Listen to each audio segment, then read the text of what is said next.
ಈಗ ನೀವು ಕ್ಯಾನ್ಸರ್ ಅಂತ ಕರೆಯೋದು ಇದೇನೆ. ಎಲ್ಲರ ದೇಹದಲ್ಲೂ ಕ್ಯಾನ್ಸರ್ ಜೀವಕೋಶಗಳು ಇರುತ್ತವೆ. ನಮ್ಮ ಶರೀರದಲ್ಲೂ ಒಂದು ರಕ್ಷಣಾ ವ್ಯವಸ್ಥೆ ಇದೆ. ಅದನ್ನ ಚೆನ್ನಾಗಿ ನೋಡ್ಕೋತಾ ಇದೀವ. ಅವುಗಳು ಸಾಧಾರಣವಾಗಿ 27ರಿಂದ 28 ಪಟ್ಟು ಹೆಚ್ಚು ಆಹಾರ ಸೇವಿಸುತ್ತವೆ. ಮತ್ತವಾಗವಾಗ ಪ್ರತಿ ತಿಂಗಳು 1 ಸಲ ಅಥವಾ 2 ಸಲ ಜನರು ಒಂದು ದಿನ ಪೂರ್ತಿ ಊಟ ಇಲ್ಲದೆ ಇರೋದನ್ನ ಅಭ್ಯಾಸ ಮಾಡಿದ್ರು.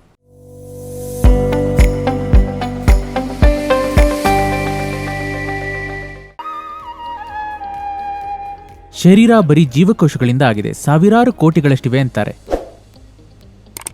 ಈ ಎಲ್ಲಾ ಜೀವಕೋಶಗಳು ಮೂಲವಾಗಿ ವಿನ್ಯಾಸಗೊಳಿಸಲ್ಪಟ್ಟಿರೋದು ಆರೋಗ್ಯಕ್ಕಾಗಿ, ಅಂದರೆ ಬದುಕುಳಿಯೋದಕ್ಕೆ, ತಾನು ಬದುಕುಳಿಯೋದಕ್ಕೆ ಮತ್ತು ಆ ಜೀವ ಬದುಕುಳಿಯೋದಕ್ಕೆ.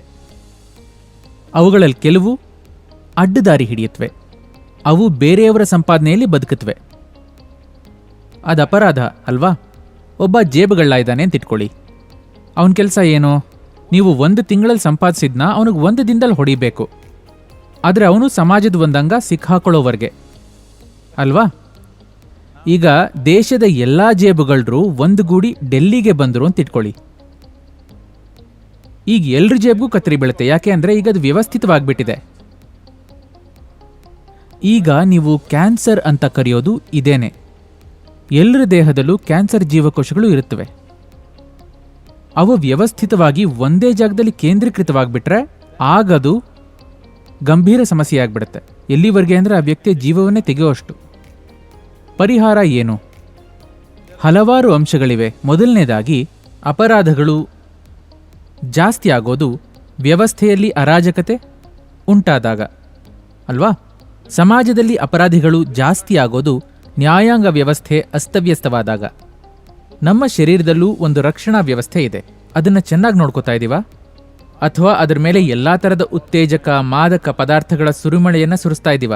ಮತ್ತು ಅದರ ಮೇಲೆ ನಮ್ಮ ರಕ್ಷಣಾ ವ್ಯವಸ್ಥೆ ಕೆಲಸ ಮಾಡಬೇಕು ಅಂತ ನಿರೀಕ್ಷಿಸ್ತೇವೆ. ಅದು ಆ ಥರ ಕೆಲಸ ಮಾಡಲ್ಲ. ನಾವು ತಿಳ್ಕೋಬೇಕು, ನಾವು ಸೇವಿಸೋ ಪ್ರತಿಯೊಂದು ಉತ್ತೇಜಕ ಮತ್ತು ಮಾದಕ ಪದಾರ್ಥ ಯಾವುದೋ ಒಂದು ರೀತಿಯಲ್ಲಿ ನಮ್ಮ ರಕ್ಷಣಾ ವ್ಯವಸ್ಥೆಯನ್ನು ಶಕ್ತಿಗೊಂದಿಸುತ್ತೆ. ಜನರು ಅನ್ಕೊಂಡಿದ್ದಾರೆ ರಕ್ಷಣಾ ವ್ಯವಸ್ಥೆ ಇರೋದು ಬರೀ ಹೊರಗಿನ ಸೋಂಕುಗಳಿಗೆ ಅಂತ. ಇಲ್ಲ, ದೇಹದೊಳಗಿನ ಅಪರಾಧಿಗಳನ್ನು ನಿಯಂತ್ರಿಸೋದಕ್ಕೂ ರಕ್ಷಣಾ ವ್ಯವಸ್ಥೆ ಕೆಲಸ ಮಾಡುತ್ತೆ. ಒಂದು ಸರಳವಾದ ವಿಷಯ ಅಂದರೆ, ಯೋಗಶಾಸ್ತ್ರದಲ್ಲಿ ಇದೊಂದು ಸರಳವಾದ ತರ್ಕ. ಶರೀರದಲ್ಲಿ ಇರೋ ಈ ಕ್ಯಾನ್ಸರ್ ಜೀವಕೋಶಗಳು ಅವುಗಳು ಸಾಧಾರಣವಾಗಿ 27ರಿಂದ 28 ಪಟ್ಟು ಹೆಚ್ಚು ಆಹಾರ ಸೇವಿಸುತ್ತವೆ ಸಾಮಾನ್ಯವಾದ ಜೀವಕೋಶಗಳಿಗಿಂತ.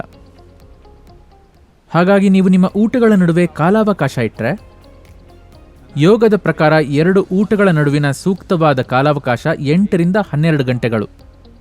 ಊಟಗಳ ನಡುವೆ 8 ಗಂಟೆ ಕಾಲಾವಕಾಶ ಇಟ್ಟರೆ ನೀವು ನೋಡ್ತೀರಿ ಕ್ಯಾನ್ಸರ್ ಜೀವಕೋಶಗಳೆಲ್ಲ ತಾವಾಗೇ ಸತ್ತು ಹೋಗುತ್ತವೆ.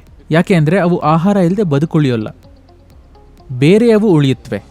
ಹಾಗಾಗಿ ನಾವು ಯಾವಾಗಲೂ ಇದನ್ನು ಗೊತ್ತುಪಡಿಸಿದ್ವಿ. ಬೆಳಗ್ಗೆ 1 ಊಟ, ಸಂಜೆ 1 ಊಟ, ಮಧ್ಯ ಮಧ್ಯ ತಿನ್ನೋದಿಲ್ಲ. ಮತ್ತು ಅವಾಗವಾಗ ಪ್ರತಿ ತಿಂಗಳು 1 ಸಲ ಅಥವಾ 2 ಸಲ ಜನರು ಒಂದು ದಿನ ಪೂರ್ತಿ ಊಟ ಇಲ್ಲದೆ ಇರೋದನ್ನು ಅಭ್ಯಾಸ ಮಾಡಿದ್ರು. ಇವು ಸರಳವಾದ ವಿಧಾನಗಳು ಅದನ್ನು ನಿಯಂತ್ರಿಸೋದಕ್ಕೆ. ಅಲ್ಲದೆ ಇನ್ನೂ ಹಲವಾರು ವಿಷಯಗಳಿವೆ. ಎಲ್ಲಕ್ಕಿಂತ ಹೆಚ್ಚಾಗಿ ನಿಮ್ಮ ಮನಸ್ಸು ಮತ್ತು ಶರೀರ ಒಂದು ರೀತಿಯ ಆರಾಮದಲ್ಲಿದ್ದರೆ ಇವು ಬದುಕುಳಿಯೋಲ್ಲ. ನಿಮ್ಮ ಮನಸ್ಸು ಮತ್ತು ಶರೀರ ಒಂದು ರೀತಿಯ ತಿಕ್ಕಾಟದಲ್ಲಿದ್ದರೆ ಅವು ಬದುಕುಳಿಯುತ್ತವೆ. ಅಷ್ಟೇ ಅಲ್ಲ, ಅವು ಏಳಿಗೆ ಹೊಂದುತ್ತವೆ. ಸಮಾಜದಲ್ಲಿ ಅರಾಜಕತೆ ಇದ್ದರೆ ವ್ಯವಸ್ಥಿತ ಅಪರಾಧಗಳು ಹೆಚ್ಚಾಗುತ್ತವೆ. ಸಮಾಜ ವ್ಯವಸ್ಥಿತವಾಗಿದ್ದರೆ ಅಲ್ಪ ಸ್ವಲ್ಪ ಅಪರಾಧಗಳು ನಡೆಯುತ್ತವೆ. ಇದು ನಮ್ಮ ಶರೀರ ವ್ಯವಸ್ಥೆಯ ವಿಷಯದಲ್ಲೂ ನಿಜ. ಲೇಟೆಸ್ಟ್ ಹಾಗೂ ಇಂಟ್ರೆಸ್ಟಿಂಗ್ ಸುದ್ದಿಗಳಿಗಾಗಿ ಬಾಸ್ ಟಿವಿ ಕನ್ನಡ ಚಾನೆಲ್ನ ಸಬ್ಸ್ಕ್ರೈಬ್ ಮಾಡಿ. ಹಾಗೆಯೇ ಬೆಲ್ ಐಕಾನ್ ಪ್ರೆಸ್ ಮಾಡಿ. ಇದರ ಜೊತೆಗೆ ಫೇಸ್ಬುಕ್, ಇನ್ಸ್ಟಾಗ್ರಾಮ್, ಎಕ್ಸ್ ನಲ್ಲೂ ಮಿಸ್ ಮಾಡದೆ ಫಾಲೋ ಮಾಡಿ.